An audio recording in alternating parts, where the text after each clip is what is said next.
Heathcliff isn't your boyfriend. He's literally a revenge plot with anger issues. But TikTok seems to disagree. Hey everyone, it's Anna and Tucker, and if there's one thing we love more than books, it's having opinions about books. Apparently, BookTok is having a very intense relationship with classic literature these days. People are falling apart over Russian guilt, romanticizing toxic Victorian couples, and declaring 19th century novels their Roman Empire. Now, I'm not on TikTok myself, but I've been deep diving into what everyone's obsessing over. And honestly, some of these deserve the hype. Others, we need to talk. I'll show you the ones that I own, and I'll pop up the rest on screen. Let me know in the comments as we go which ones you've read or want to read. Let's get into it. All right, let's start with the relationships that would definitely get you blocked on dating apps, but somehow became BookTok's favorite love stories. Wuthering Heights by Emily Brontë. So, back to Heathcliff. This man literally digs up graves and psychologically tortures children. But BookTok sees brooding and mysterious, and suddenly it's romantic. It's not a love story, guys. It's a multi-generational grudge match with ghosts.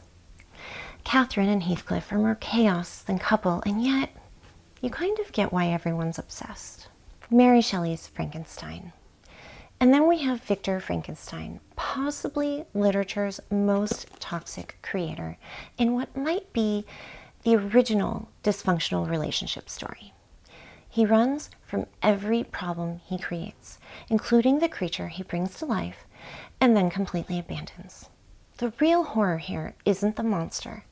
It's Frankenstein creating life solely out of obsession and then refusing any responsibility for it. There's this heartbreaking moment where the creature says to Victor, "I ought to be thy Adam, but I am rather the fallen angel." What we're witnessing is the ultimate red flag relationship. Not romantic love, but the toxic bond between creator and creation. Victor literally brings life into existence only to reject it the moment it doesn't meet his expectations. He just wanted glory, while the creature just wanted connection. Instead, both get trauma and existential horror. Honestly, the therapy bills for this entire cast would be astronomical. When the creature says, "You are my creator, but I am your master, obey," it's the inevitable result of the toxic dynamic spiraling out of control. The abandoned becomes the tormentor. Now, in my copy, it reads slightly differently. He says, "Oh, my creator, make me happy. Let me feel gratitude towards you for one benefit. Let me see that I excite the sympathy of some exciting thing. Do not deny me my request." It's devastating emotional manipulation from a being who was never shown how to love properly. This isn't just some monster story. It's about the ultimate failed relationship responsibility. Victor obsesses over creating life while completely neglecting his actual relationships, especially with his fiancée, Elizabeth. Now, that's not just unhinged, it's tragically relatable. This book goes way beyond spooky castles. It's really asking, what happens when we create something but refuse to nurture it? The answer? Absolute destruction for everyone involved. These books are tailor-made for curling up under a weighted blanket and completely overthinking your entire life. Comment if you've ever had a full breakdown while reading one of these. The Bell Jar by Sylvia Plath.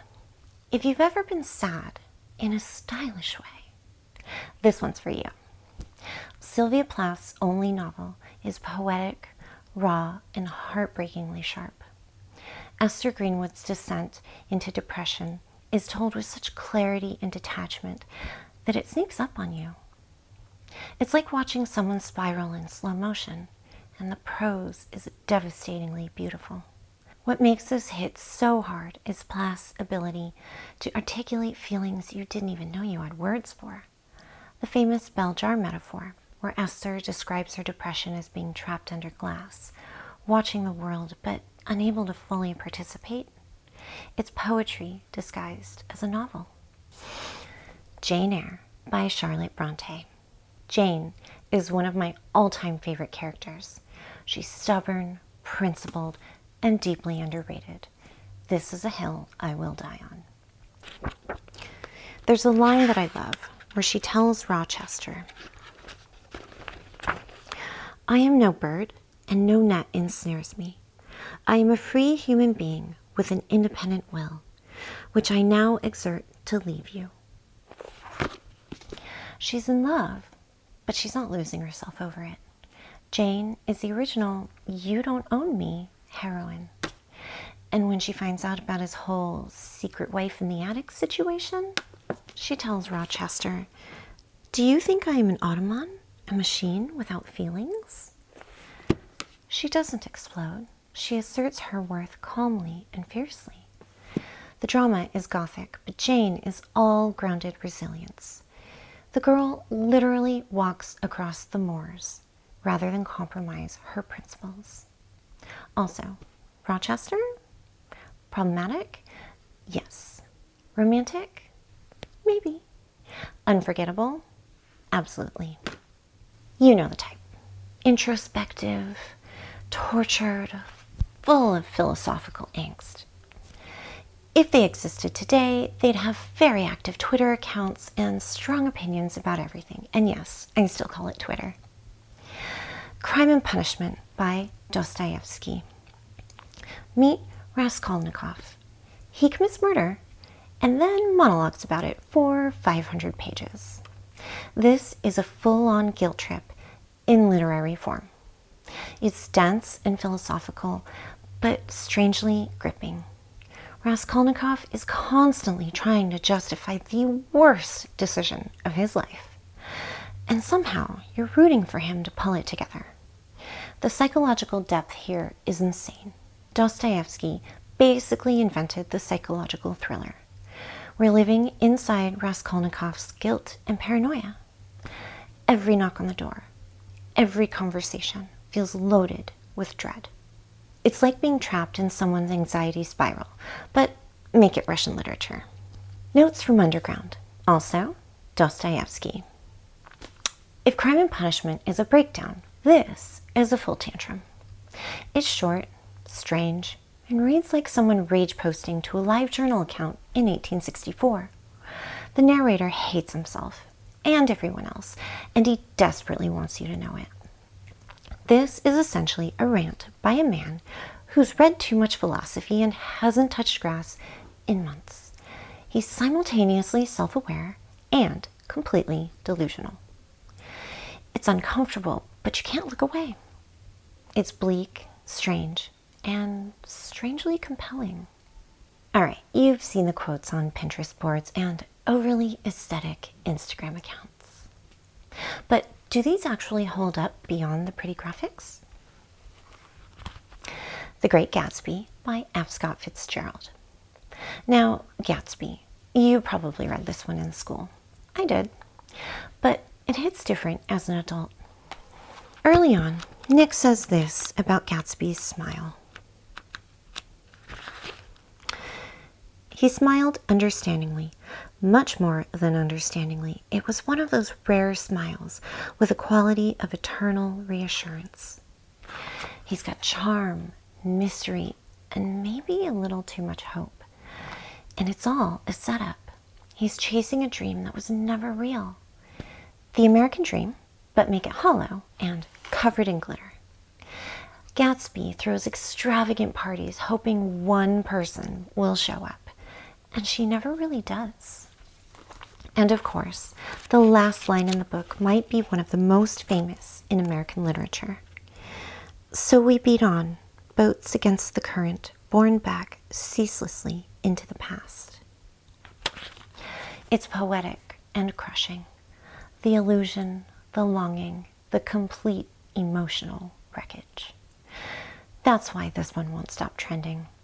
Plus, everyone is like a little bit terrible, which makes it totally fun to analyze. The Picture of Dorian Gray by Oscar Wilde. It's about a man who trades his soul to stay young and beautiful, then slowly implodes.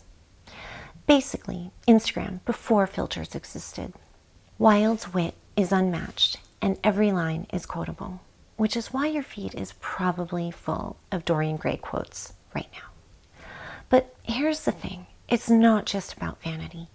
It's about what happens when you prioritize image over substance, when you refuse to face consequences. It's very relevant for our social media age. All right, these aren't technically classics yet, but they've been adopted by BookTok like they've always been part of the canon. Warning, emotional damage ahead. A Little Life by Hanya Yanagihara. I'm so sorry if I butchered that author's name, by the way. This one is BookTok's favorite emotional trauma machine. If emotional devastation were a novel, it would be this one. It follows 4 friends in New York, focusing on Jude's incredibly painful backstory. It's long, haunting, and polarizing. People call it either manipulative or a masterpiece, and sometimes both in the same sentence. It's 700 pages of beautiful prose about friendship, trauma, and human resilience. But fair warning, there is no joy. There's no relief, just heartbreak layered upon heartbreak. And people read this voluntarily. The friendship dynamics are incredible, though. These 4 men support each other through everything. It's a love story about chosen family wrapped in a tragedy you can see coming from miles away. Norwegian Wood by Haruki Murakami. Think Murakami meets The Bell Jar. It's a coming-of-age novel wrapped in grief and longing. The protagonist navigates love, death, and memory with a kind of emotional numbness that feels eerily familiar. A quiet, melancholy meditation on grief and memory. It feels like walking through fog while listening to vinyl records and deeply regretting your 20s. There's a lot of walking around in the rain and talking about feelings you can't quite name.